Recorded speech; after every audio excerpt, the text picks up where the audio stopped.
안녕하세요 여러분, 김현옥입니다. 우리 지난 시간부터 방어 기제에 대해서 함께 이야기를 하고 있는데요. 오늘은 이제 이렇게 할 거예요. 주제를 정해서 그 주제에 맞는 방어 기제를 이제 좀 돌아가면서 이야기를 해볼 거예요. 그러니까 우리가 기존에 설명을 하던 뭐 억압은 어떻고 투사는 어떻고 이런 게 아니라 어떤 심리적인 기능에 따른 이제 여러 가지 이런 방어 기제들을 함께 이야기를 해볼 거예요. 오늘의 주제는 뭐냐면은 자기, 나, 그러니까 이 셀프라고 이제 말을 하는 개념인데, 이건 뭐냐면은 나는 나를 누구라고 지각하는가, 나는 누구인가에 대한 감각이라고도 할 수 있고요. 우리가 가장 이렇게 많이 쓰이는 것이 뭐냐면 자기 존중감, 자기감, 뭐 이런 이야기들 여러분 다 비슷한 이야기예요. 우리는 우리 자신이 어떤 사람이고 나는 어떤 존재인가에 대한 내 자신의 어떤 생각, 감각, 느낌들을 갖고 있어요. 이건 너무너무 중요하기 때문에 방어 기제에서도 첫 번째로 이제 다루는 거예요. 나는 누구인가에 대한 나의 어떤 느낌들, 감각, 생각들 이런 것들이 어떤 상태인지는 우리가 실은 딱 봐서 알 수 있는 건 아니에요. 우리 스스로 어떤 상황 속에서 내가 이걸 경험하면서 내가 나를 이런 사람이라고 생각하고 있구나. 내가 이 정도로 나를 싫어하는구나. 나를 형편없다고 생각하는구나. 나를 그래도 괜찮게 생각하는구나. 나는 이 말하면 괜찮다고 생각하는구나를 비로소 알 수가 있는 거고, 이런 거를 잘 여러분들이 인식을 안 하면 또 그것조차도 전혀 깜깜하게 모를 수가 있어요. 그렇다면 여러분은 여러분의 삶에, 여러분의 인생의 핵심적인 부분을 놓치고 있는 거죠. 어쨌든 자, 세상은 어떠냐면 이 우리의 존재를, 내가 가지고 있는 나의 자기 존중감, 자아 존중감을 이렇게 흔들 만한 일들이 아주 계속해서 일어나요. 그래서 실은 똑같은 상황인데도 어떤 사람은 그것에서 무너지고 자기를 상실해 가기도 하고요. 비슷한 상황인데도 어떤 사람은 끄떡이 없는 사람도 있어요. 심지어는 자기 자존감의 상실이 없이 잘 대처하고 자기를 더 세우는 그런 경우를 볼 수가 있거든요. 그래서 진짜 이건 중요한 거죠. 내가 어떻게 나를 세워가는가.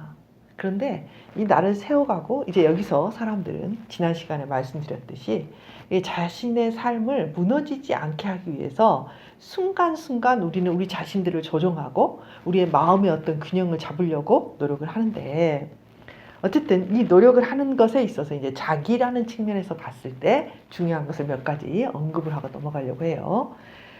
이제 자기라는 측면에서 되게 중요한 게 어떤 거냐면 이런 거예요. 자기 지각이라는 게 있겠죠. 뭐냐면 이런 거죠.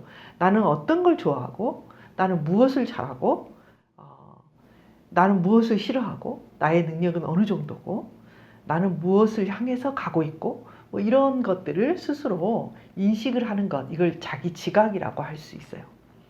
예를 들면 이제 초등학교, 중학교, 대학교를 이렇게 쭉 가는 동안에 우리는 이런 질문을 받죠. 넌 뭐가 될래? 뭐 하고 싶어? 뭐 이런 질문들을 이제 받죠.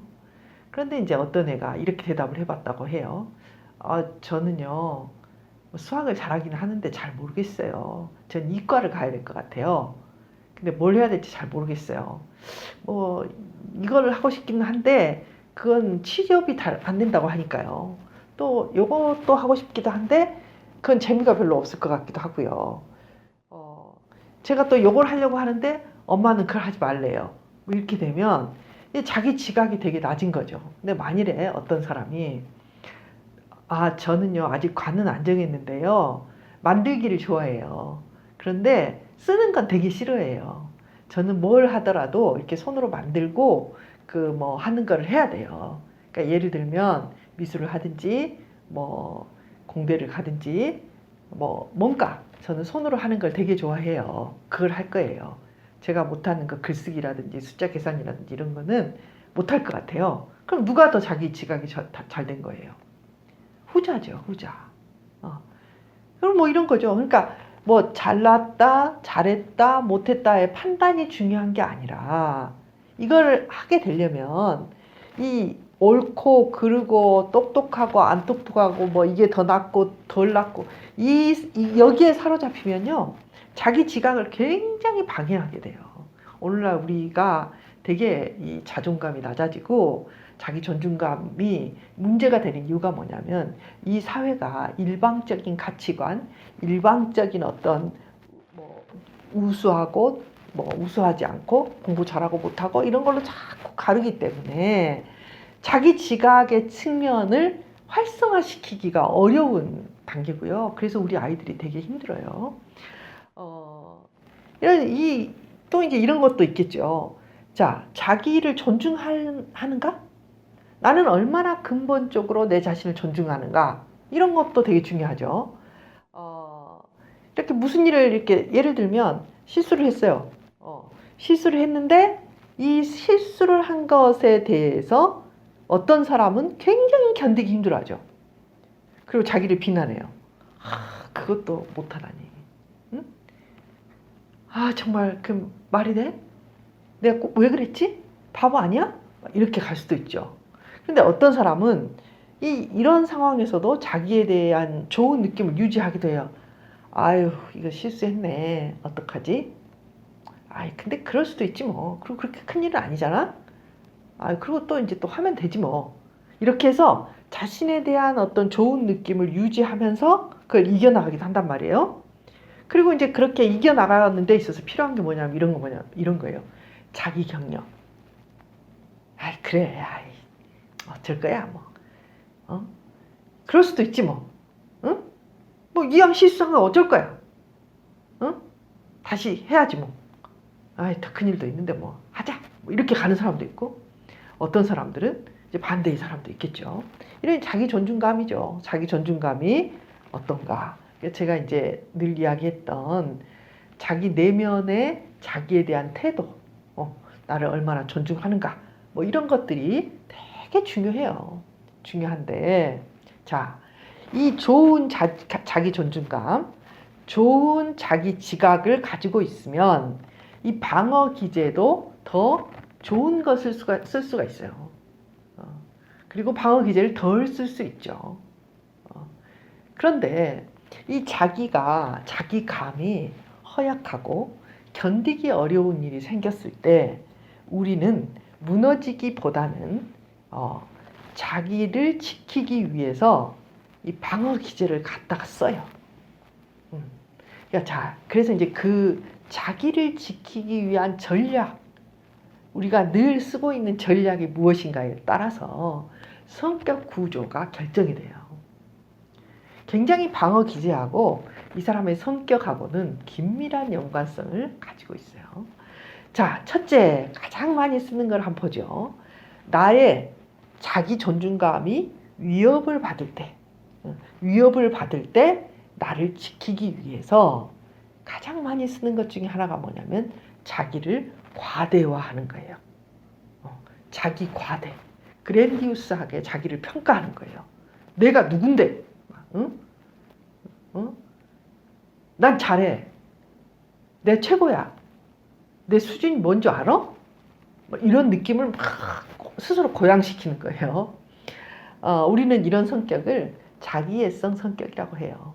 그러니까 다시 거꾸로 이야기를 하자면 자기애성 성격이 되려면 자기 존중감, 근본적으로 좋은 자기감이 굳건하지 않아야 된다는 거죠.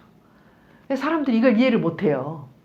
아니, 얼마나 자기가 똑똑하다고 생각하고 자기가 잘났다고 생각하고 자기가 최고라고 생각하는 사람들인데 왜 그들이 자기 존중감이 약하다는 거지? 이제 좀 이해하시겠죠? 약하면 과대화시켜요. 그러니까 그 과대화가 크면 클수록 더 약한 거예요. 그래서 이 사람들은 어떠냐면 자기의 실수를 남 탓을 하죠. 남 탓. 저번 시간에 그 소개했던 사연이 뭐냐면 이렇게 실수가 있고 잘못되면 너 때문이다. 너가 잘못했잖아. 너가 안 해줬잖아. 그리고 이제 분명히 이건 분명히 이 사람이 잘못했어요. 그래서 절대 인정하지 않아요. 응? 네가 그렇게 안 했으면 내가 왜 그런 욕을 했겠어? 응? 네가 잘했더라면 내가 왜 화를 냈겠어? 이렇게 되는 거예요. 그러니까 이게 뭐냐면 이 자존감, 자기감이 어느 정도 있어야지만 자기의 잘못을 인정할 수 있어요. 자기의 부족함을 인정할 수 있어요. 정말로 자기감이 낮으면 절대로 자기가 잘못했다, 자기가 틀렸다, 자기가 이 부분을 잘 모르고 있다라고 인정할 수가 없어요. 왜? 인정하는 순간 내가 마치 정말 하찮고 완전히 별 볼 일 없고 가치가 없는 존재로 막 나락으로 떨어지는, 받쳐주는 게 없거든요. 심리적으로. 떨어지는 느낌이기 때문에 그렇게 말할 수가 없는 거예요.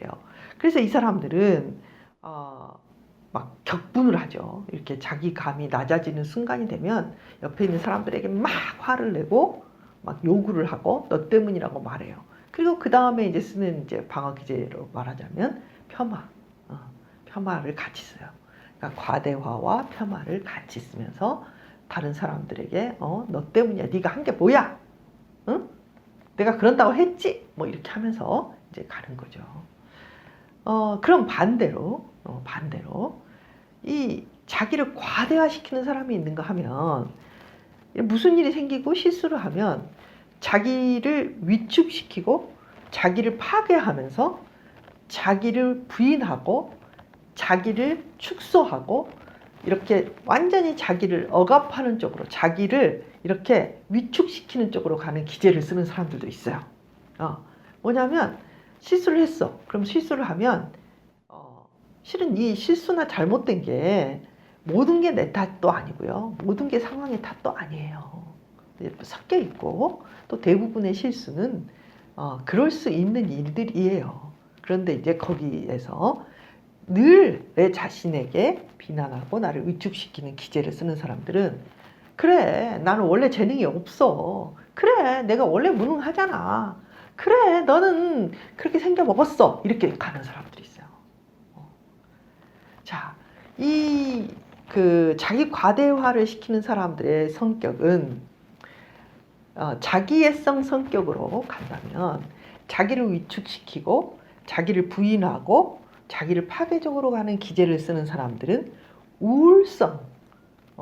우울한 성격, 되게 우울한 성격, 우울에 잘 빠지기도 하고 그냥 늘 우울한 성격을 이제 가지게 되는 거죠. 자, 이 두 가지까지 하고 이제 또 다음 주에도 이 자기를 세우기 위한 전략들이 어떻게 되면 조금 더 건설적이고 어떻게 하면 조금 더 자기를 파괴하고 조금 더 병리적으로 갈 수 있는지 그걸 조금 설명을 할 거예요. 자, 오늘 여기까지 할 건데요. 여러분 어떤가요? 오늘 이제 조금 극단적으로 두 개를 봤는데 어떤 순간이 되면 나는 남 탓을 하고 화를 내고 나는 괜찮은데 너네들 때문이야 라고 혹시 가진 않나요? 혹은 그 모든 것을 나에게 다 가져와 가지고 나는 원래 못해, 나는 원래 수준이 그래, 나는 원래 무능해, 원래 그렇잖아, 너 그럴 줄 알았다, 뭐 이렇게 가고 있지는 않은가요? 물론 이렇게 함으로써 그 실수의 순간에 내가 무너지는 것을 방지할 수는 있겠지만 둘 다 그 부작용이 굉장히 많죠. 자, 오늘 여기까지 하고요. 다음 시간에 또 어떤 방어 기제들로 자기를 이렇게 붙들고 있는지를 계속해서 알아보도록 하죠. 다음 시간에 또 만나요.